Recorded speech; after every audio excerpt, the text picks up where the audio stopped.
Hello everyone, welcome to my channel. Happy Sunday to all. நான் ஒரு snack recipe பண்ணி காட்டுறேன். வெஜ் பப்ஸு, அதுவும் லெஃப்ட் ஓவர் மாவு வச்சு. சரிங்களா? எஸ்டர்டே நான் வந்துட்டு பரோட்டா பண்ணேன். அந்த மாவு இருக்குது. அது நல்லா 24 ஹவர்ஸ் ஊறி போன ஒரு மைதா டோ. அதில் நம்ம இன்றைக்கி ஒரு வெஜ் பப்ஸ் ரெசிபி பண்ணிக்க பார்க்கலாம். ஓகே, ஃபஸ்ட்டு வந்து இன்சைட் ஸ்டஃபிங்க்கு 2 ஸ்பூன் ஆயில் ஊற்றிருக்கேன். இதில் 1 ஸ்பூன் வந்து சோம்பு போட்டுக்கோங்க, கொஞ்சம் கருவேப்பிலை, ஒரு வெங்காயம், ஒரு பச்சை மிளகாய் அண்டு ஒரு தக்காளி போட்டு நம்ம வதக்கிக்க போகிறோம். சரிங்களா? 1 ஸ்பூன் அளவுக்கு இஞ்சி பூண்டு பேஸ்ட்டு. நல்லா வெங்காயம் வதங்கினதுக்கப்புறமா தக்காளியும் போட்டு நல்லா வதக்கிடுங்க. நான் வந்துட்டு இன்றைக்கி ஒரே ஒரு காய் கேரட் மட்டும் ஆட் பண்ணி போகிறேன். சரிங்களா? ஸோ எல்லாமே நல்லா வதக்கணும். ஓகே, ஸோ வெங்காயம் தக்காளி நல்லா வதங்கிடுச்சு. ஒரு அரை கேரட்டு, உருளைக்கிழங்கு இருந்ததுன்னா உருளைக்கிழங்கு போட்டுக்கலாம். சரிங்களா? இப்போது இந்த ஸ்டஃபிங்க்கு தேவையான அளவுக்கு உப்பு கொஞ்சமாக போட்டுக்கணும்.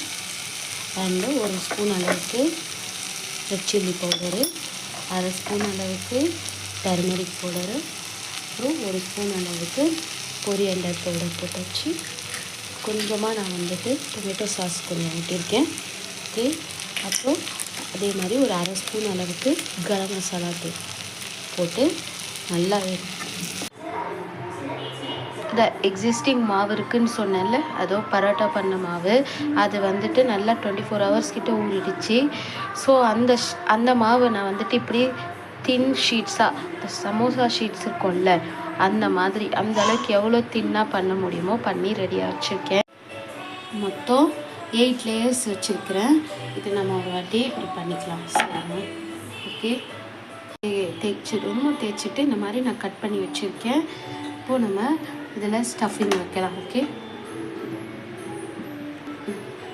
இந்த மாதிரி ஸ்டஃபிங் வச்சுட்டு இப்போது நம்ம க்ளோஸ் பண்ணிடுங்க.